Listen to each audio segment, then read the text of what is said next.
నమస్తే. ఎన్నో ఆధ్యాత్మిక కార్యక్రమాలు మన ఛానల్‌లో నిరంతరం కొనసాగుతూనే ఉంటాయి. జూన్ మాసానికి సంబంధించి మాస ఫలితాలు తెలుసుకునే ప్రయత్నం చేద్దాం. నాతో పాటు ఉన్నారు మురళీధర్ శర్మ గారు, ప్రముఖ ఆస్ట్రాలజర్, గణపతి దత్తాత్రేయ స్వామి ఉపాసకులు. మహాదేవ శ్రీమాత్రే నమః. గురువుగారు, అమ్మా. జూన్ మాసానికి సంబంధించి మేషరాశి ఫలితాలు చెప్పండి. తప్పకుండా అమ్మా. మేషరాశి వారికి అయినా ద్వాదశ రాశుల వారు ఎవరైనా కూడా ఒక విషయాన్ని గమనించుకోండి. గ్రహచారము గోచారం అనేటువంటిది వేరు. గ్రహచారంలో గ్రహాలు మారవు.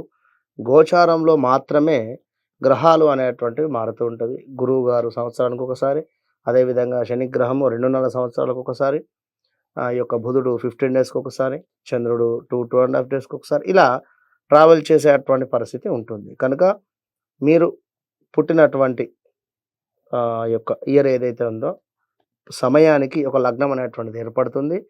ఆ లగ్నాన్ని బేస్ చేసుకొని లగ్నము, దాని తర్వాత ఒక 12 చక్రాస్ అనేటువంటివి ఏర్పడుతుంది. అందులో ఉండేటువంటి గ్రహస్థితి, నడిచేటువంటి దశ, అంతర్దశలు, భుక్తిను ఆధారంగా చేసుకొని మీకు ఎలాంటి పరిస్థితి ఉంది అనేటువంటిది ఇది 100లో 99% మీకు సెట్ అవుతుంది. మరి మాకు డేట్ ఆఫ్ బర్త్ లేదు, లేదా మాకు సమయం గుర్తు లేదు, మరొకటి లేదు అని అనుకునేటువంటి వారికి ఈ గోచార రీత్యా చెప్పేటువంటివి మీకు ఒక 35 to 40% మాత్రమే సెట్ అవుతుంది అనేటువంటి విషయాన్ని మీరు గమనించుకోండి. ఎందుకు అంటే ఇప్పుడు వెనుకటి కాలంలో ఖచ్చితంగా కూడా ఫలానా సమయంలో అబ్బాయి కానీ అమ్మాయి కానీ జన్మించింది అంటే ఏం జన్మనామం వచ్చింది, ఏ అక్షరాల మీద పేరు పెట్టాలి, ఫలానా అక్షరాల మీద పేరు, అంతే. అలా ఆ విధంగానే పెట్టేటువంటి వాళ్ళు. ఇప్పుడు ఆ విధంగా లేదు. ఇష్టం వచ్చినటువంటి పేర్లు పెట్టడం జరుగుతూ ఉంటుంది. జన్మనామం వేరే ఉంది, వీరి యొక్క మన జన్మనామం వేరే ఉంటుంది, నామ నక్షత్రం వేరే ఉంటుంది. విన్నరా? కనుక ఇప్పుడు ఉదాహరణకు వీరిది తుల రాశి అనుకుందాము. మరి వీరి యొక్క పేరు మా అక్షరం మీద ఉంది అనుకుందాం. మనకు మా మీ మూమే అంటే సింహరాశి రావడం జరుగుతుంది. మాకు ఆ నక్షత్రం కానీ ఉత్తర కానీ ఇట్లా నక్షత్రాలు ఉన్నాయి. మరి వీరు జన్మించినటువంటి సమయానికి తులా లగ్నము ఉన్నట్టయితే తులా రాశి ఉంది అనుకుందాము. మరి వీరి యొక్క పేరు రీత్యా సింహరాశి ఉంది. మరి వీరి యొక్క సింహరాశి బాగా లేదు, తులారాశి బాగుంది అని చెప్పడం జరుగుతున్నది. మరి ఇప్పుడు వీరి సిచ్యువేషన్స్లో వీరికి ఒకవేళ బాగాలేని సిచ్యువేషన్ వచ్చిన తులారాశి వారికి బాగుంది, సింహరాశి వారికి బాగాలేదు. ఉదాహరణకు మరి వీరు ఎక్కడికైనా వెళ్ళినా కూడా వీరి జన్మచార్ట్ చూస్తే తులారాశి బాగుంది బాబు అంటున్నారు. మరి వీరి పేరు వచ్చేసి మహేషో ఏదో ఉంది అనుకుందాం. సింహరాశి రీత్యా కూడా కొంత ఇంపాక్ట్ అనేటువంటిది ఉంటుంది అని అర్థం చేసుకోండి. వినరా? ఒక కేవలము మాది తులారాశి లేదా మాది ఫలానా కర్కాటక రాశి బాగుంది అంటే కుదరదు. డేట్ ఆఫ్ బర్త్, పుట్టిన సమయంలో ఏర్పడేటువంటి లగ్నాన్ని బేస్ చేసుకోవాలి. దశలు, అంతర్దశలు చూసుకోవాలి. ఎట్ ద సేమ్ టైం మీ పేరు ప్రకారం ఏదైతే ఉందో, మీ నామ నక్షత్రం ఏదైతే ఉందో దానికి ఈ యొక్క జన్మ నక్షత్రము, ఈ యొక్క జన్మనామము సెట్ అయ్యిందా అనేటువంటిది మాత్రము చూసుకొని ముందుకు వెళ్ళండి. మేషరాశి ఫలితాలు చెప్పండి. తప్పకుండా అమ్మ. మేషరాశి వారికి గత కొంతకాలంగా కూడా వాస్తవానికి గురువు లగ్నాతున్నాడు. మనకు మే నుండి గురువు మార్పు అనేటువంటి జరిగింది. అదేవిధంగా ఇప్పుడు కుజుడు వీరి లగ్నంలోకి రాబోతున్నాడు. ఎగ్జాక్ట్లీ ఈ యొక్క శనివారం రోజు, విన్నరా, 1వ తారీఖు నాడే కుజ భగవానుడు వీరి యొక్క జన్మరాశిలోకి ఎంటర్ కావడం జరుగుతున్నది. ఎట్ ద సేమ్ టైం శని భగవానుడు వీరికి 11వ స్థానంలో నుండి కుజుని చూస్తూ ఉన్నాడు. విన్నరా? కనుక ఈ యొక్క గురు గ్రహము వీరికి లగ్నంలో నుండి ద్వితీయ స్థానానికి వెళ్ళిపోయింది ఎప్పుడు మన మేలో. కనుక 2వ స్థానంలో గురువు ఉంటే అనుకున్నటువంటి పనులు అనుకున్నటువంటి విధంగా తప్పకుండా పూర్తి అయ్యేటువంటి పరిస్థితి ఉంది. వీరికి ముఖ్యంగా కూడా జాబ్ రిలేటెడ్ మాత్రమే సమస్య ఉంది, వేరే ఏదీ లేదు. మేషరాశి వారికి జాబ్ రిలేటెడ్ లేదా అబ్రాడ్ వెళ్ళాలి. ఎందుకంటే వివాహరీత్యా మేషరాశి వారు 2022, 21 నుండి కూడా చూశారు. 23లో ఈ యొక్క గురుగ్రహము ఆల్రెడీ చేంజ్ అయ్యేటువంటి సందర్భంలో జనవరి, ఫిబ్రవరి, మార్చిలోనే ఆల్ ఆఫ్ సడన్గా సెట్ అయిపోయినటువంటి దాఖలాలు అయితే ఉన్నాయి. మేషరాశి వారికి ఎవరికైతే ఉందో వివాహం కాని వారికి ఆల్రెడీ సెటిల్ అయిపోయింది.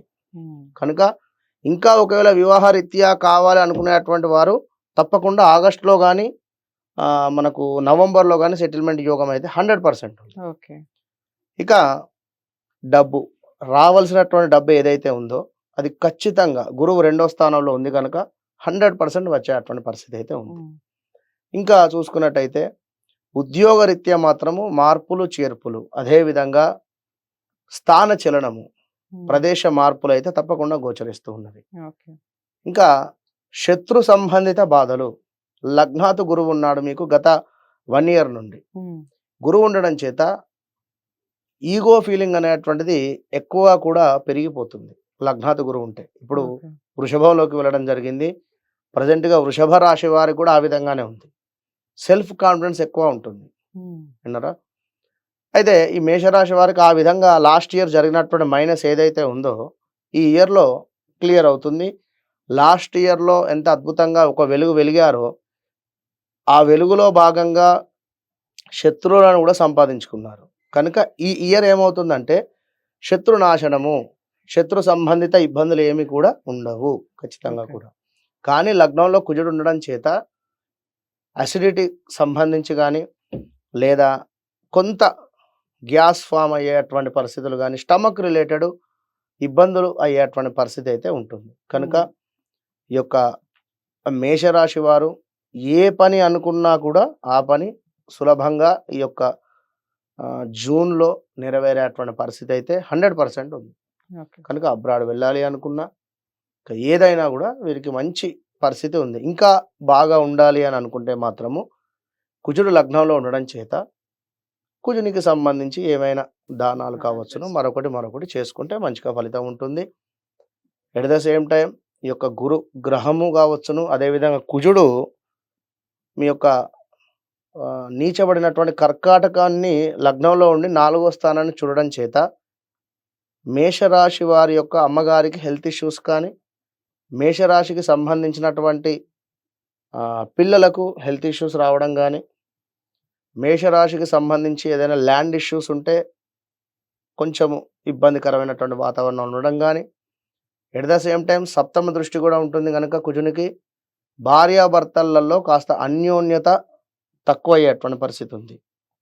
ఎట్ ద సేమ్ టైం పార్ట్నర్షిప్లో బిజినెస్ చేసేటువంటి వారికి కాస్త గడ్డు కాలము. ఎందుకు అంటే 8వ దృష్టి కూడా కుజుంది పడుతూ ఉంది కనుక ఎవరైనా పార్ట్నర్షిప్లో మన బిజినెస్ చేసేటువంటి వారు కొంత డిస్టర్బెన్స్ అయ్యేటువంటి పరిస్థితి ఉంది ఒక 45 days. కనుక ఈ 45 days కుజునికి సంబంధించి తప్పకుండా ఏదైనా పరిహారం చేసుకుంటే మంచి ఫలితం ఉంటుంది. ఏదైనా పరిహారం చెప్పగలరా అండి? కుజునికి సంబంధించిన తల్లి దానాలు ఏమిటి మనకు? కుజునికి ఏమిటి? కందులు. శని మన కుజ అరిష్టేతు సంప్రాప్తే కుజ పూజాంచ కారయేతు కుజ ధ్యానం ప్రవక్ష్యామి రుణ రోగ పీడోపశాంతయేతు. ఈ మంత్రాన్ని తప్పకుండా ఒక 108 సార్లు చదువుకుంటే మంచి ఫలితం ఉంటుంది. ఓకే, అదండి విషయం. మేషరాశికి సంబంధించి కుజుడికి సంబంధించిన దానాలు చేసుకోవడం వల్ల మంచి ఫలితాలు ఉంటాయి అన్నట్టుగా చెప్తున్నారు గురువు గారు. ఇక మీకు ఎందుకు అంటే శని కుజుడిని చూస్తూ ఉన్నది ఇక్కడ. కుజుడు పవర్ కోల్పోతున్నాడు ఇక్కడ శని యొక్క చూపు వలన. కనుక కుజునికి సంబంధించింది చేసుకుంటే మంచి ఫలితం ఉంటుంది అంతే. సో అదండి విషయం. కుజుడికి సంబంధించిన ఎటువంటి పరిహారాలు చేసుకున్నా మంచి ఫలితాలు ఉంటాయి మేషరాశి వారికి. ఇంకా ఏమైనా డౌట్స్ ఉంటే కామెంట్ బాక్స్లో తెలియచేయండి. లేదా గురువు గారిని కలవాలి అని అనుకుంటే జాతకాలకు సంబంధించి స్క్రీన్ మీద కనపడే నెంబర్కి కాల్ చేయొచ్చు. వీడియోని లైక్ చేసి షేర్ చేయండి. ఛానల్ని సబ్స్క్రైబ్ చేసుకోండి. తదుపరి రాశితో మళ్ళీ కలుస్తాను. ఇంతవరకు సెలవు. నమస్తే.